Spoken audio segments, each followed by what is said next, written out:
नमस्कार, आप सभी का स्वागत हमारे इस एनवीरा एजुकेशन के यूट्यूब चैनल पर। और न्यू वैकेंसीज की होड़ के अंदर एक और भर्ती का जो नाम है वो आप सभी के लिए ऐड हो चुका है। जैसा कि आप सभी को पहले से विदित है कि एनवीरा एजुकेशन यूट्यूब चैनल जो है आईटी की जो भी वैकेंसी होती है उसकी सबसे पहले तुरंत जो सूचना है वो आपको प्रोवाइड करता है। तो इसीलिए मैं आपको कहता हूं कि चैनल को सब्सक्राइब करके रखें और बेल आइकन सभी ऑल पे ऑन रखें, जिससे वीडियो अपलोड होती तुरंत उसकी सूचना आप तक पहुंच जाए। तो चलिए अपन बात शुरू करते हैं। आज आपके लिए मैं यहां पर हाईकोर्ट की डेटा प्रोसेसिंग असिस्टेंट, जो कि लगभग 40 से 50 पदों के बीच में ही रिलीज हुई है, लेकिन ये आपके लिए बहुत ही काम की है। बीसी अगर आपने कर रखा है तो आपके लिए बहुत ही जोरदार मौका आप सभी के लिए होने वाला है।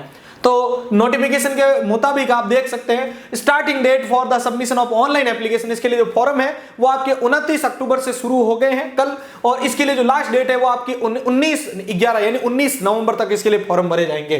बाकी ये करेक्शन वगैरह के लिए दे रखा है 24/11 तक आप कर पाएंगे। अगर कुछ गलती हो जाती है तो करेक्शन कर सकते हैं आप इसके अंदर।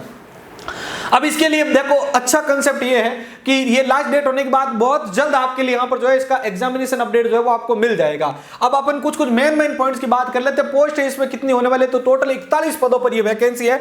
डेटा प्रोसेसिंग असिस्टेंट डीपीएबी जिसको कहा जाता है, ठीक है। और यहां पर आप देखेंगे तो ये डेटा प्रोसेसिंग असिस्टेंट, ठीक है, data processing assistant high court of Madhya Pradesh MP high court का वैकेंसी यहां पर होने वाला है।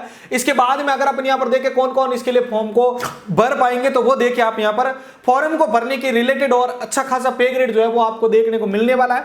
डेटा प्रोसेसिंग असिस्टेंट आपके पद का नाम होने वाला है, जिसके लिए ग्रेड पे आपके लिए 2400 की रहने वाली है, एज पर द 6th पे, ठीक है। और यहां पर आपके 5200 से लेकर 20,200 रुपए के तक आपका सैलरी, प्लस आपका यहां पर देखेंगे तो कौन कौन फॉर्म को भर पाएगा। देखिए तो एज लिमिट आपके 18 से 35 रहने वाली है, और इसके लिए जो एजुकेशन और टेक्निकल क्वालिफिकेशन जो है वो आपके बीएससी कंप्यूटर साइंस अगर आपने कर रखा है, बीसीए आपने अगर कर रखा है, बीएससी आईटी अगर आपने कर रखा है, या इसके इक्विवेलेंट कोई भी कंप्यूटर साइंस रिलेटेड या कंप्यूटर एप्लीकेशन रिलेटेड डिग्री अगर आपके पास है तो भी आप इस फॉर्म को भर पाएंगे, ध्यान रखिएगा।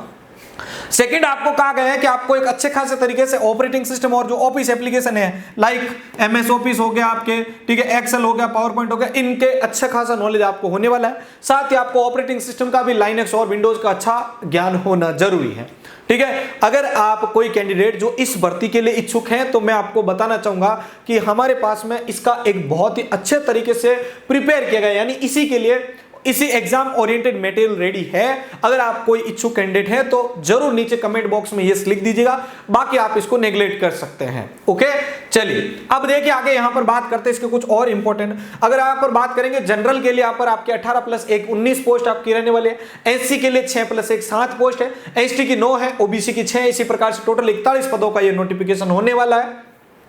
एलिजिबिलिटी मैंने आपको ऊपर अभी जस्ट बता ही दिया था, तो आप इसके अंदर फॉर्म को जरूर पाएंगे अगर आप इसके अंदर अप्लाई करते हैं तो। बाकी एप्लीकेशन से रिलेटेड कुछ कंसेप्ट दिए हुए हैं, ठीक है। मैं कुछ आपके काम की जो चीजें हैं वो भी आपको साथ में बता देता हूं।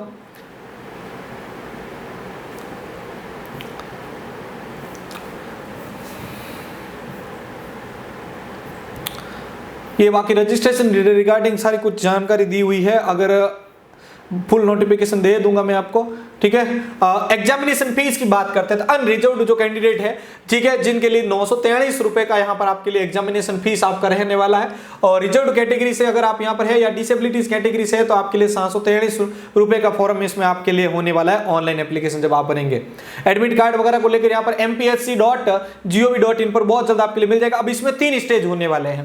पहले स्टेज पर आपके ऑनलाइन एप्लीकेशन, ऑनलाइन आपका एग्जाम होगा, इसके बाद आपके प्रैक्टिकल होंगे, और थर्ड फेज में आपके इंटरव्यू लिया जाएगा, ध्यान रखिएगा, ठीक है, जो कि राजस्थान में भी यहां पर लिया गया। डेट टाइम और शिफ्ट जो है सेंटर को लेकर वो आपके लिए बहुत जल्द ये अनाउंस कर देंगे। अभी एग्जामिनेशन डेट वगैरह आया नहीं। अब आपके लिए बात करते हैं सिलेबस क्या रहने वाला है। सिलेबस के अंदर देखेंगे तो यहां पर पेपर इंग्लिश में 100 नंबर का रहने वाला है, जिसमें आपका कंप्यूटर नेटवर्क और इंफॉर्मेशन सिक्योरिटी रहेगी, प्रोग्रामिंग मेथोडोलॉजी और डेटा स्ट्रक्चर आपका रहने वाला है, कंप्यूटर सिस्टम आर्किटेक्चर है, ऊप्स आपके रहने वाली है, object oriented programming, database management system है, ऑपरेटिंग सिस्टम कंसेप्ट आपको रहने वाले हैं, कंप्यूटर ऑर्गेनाइजेशन एंड आर्किटेक्चर रहेगा आपके, object oriented concept design and analyse, यानी यहां पर आपके लिए जो ऊप्स के जो कंसेप्ट है उसके डिजाइन और एनालाइज के कंसेप्ट आपके रहने वाले, डेटा कम्युनिकेशन और कंप्यूटर नेटवर्क आपका यहां पर रहने वाला है, ऑपरेटिंग सिस्टम है, और इंटरनेट ऑफ थिंग्स IoT आपकी पूछी जाने वाली है।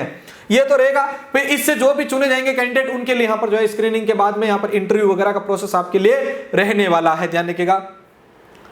और अगर यहाँ पर कोई जानकारी है तो मैं आप तक वो भी शेयर कर देता हूँ, ठीक है। आई थिंक ये मेन जो चीज़ें थी वो सारी आपको यहाँ पर मैंने शेयर कर दी है। SCST का ठीक है, ये प्रैक्टिकल एग्जामिनेशंस को लेकर यहाँ पर रहने वाला है, application and document for practical examination, ठीक है। पहले तो वो आपको फेस ऊपर वाला जो है पार करना जरूरी रहेगा, पहली बात तो ध्यान रखिएगा, वो बहुत ज्यादा मस्ट है आपके लिए, ठीक है। बाकी इसका प्रैक्टिकल को लेकर जो भी मिलेगा, ये देखो same as prescribed for preliminary examination, जो ऊपर आपके लिए दिया गया है उसी का एक प्रैक्टिकल टेस्ट होगा जो कि 30 नंबर का आपके होने वाला, मतलब टाइपिंग का कंसेप्ट नहीं देखने को मिलने वाला है। इंटरव्यू फिर आपके लिए यहां पर जो है the interview will carry maximum 30 marks, यानी यह भी 30 नंबर का रहने वाला है, प्रैक्टिकल भी जो है आपका 30 नंबर रहने वाला है, ठीक है। और यहां पर इसके बाद में फाइनल रिजल्ट जो है वो आपके लिए डिक्लेयर किया जाएगा, securing minimum 40 marks in the aggregate of the practical examination and interview और आपके लिए जो प्रैक्टिकल एग्जामिनेशन दोनों को मिला के अगर 40% लाएंगे तो फिर आपको नेक्स्ट फेज पर ये लेके आ जाएंगे इंटरव्यू वाले फेज के अंदर। बाकी वेटिंग लिस्ट को लेकर भी कहा गया है, the waiting list for the each post will be valid from the date of application publication of final result and the mentioned in the curriculum, ठीक है। और नंबर यहां पर आपके लिए दे रखा है भोपाल, डेटेड और यहां पर आपके दे रखा है 14/7/2016, issued by the central general administration department government of MP। तो वेटिंग लिस्ट भी बिल्कुल इसके लिए रिलीज की जाएगी, जिसमें से कैंडिडेट को यहां पर इसके लिए लिया जाएगा। बाकी यहां पर ये कुछ मार्क्स वगैरह को लेकर है, मार्क्स तो आपको पता है लास्ट में आपको देखने को मिल ही जाता है, ठीक है। ऑनलाइन एग्जामिनेशंस के लिए यहाँ पर ये सारा देखो कुछ फैसिलिटी आपको इसमें भी देखने को मिलने वाला है। एज लिमिट आपको मैंने दे दिया है भाई, आप जरूर देख लीजिएगा। बाकी फुल नोटिफिकेशन को मैं अपने टेलीग्राम चैनल एनवीरा एजुकेशन पर शेयर करने वाला हूँ। साथ ही आपके लिए इंपॉर्टेंट इन्फॉर्मेशन है, अगर आपने EMRS का फॉर्म अप्लाई कर रखा है तो आप उसके लिए टियर 1 का कोर्स 350 रुपए में कंप्लीट एक्सेस कर सकते हैं, नोट्स प्लस MCQ कंप्लीट है।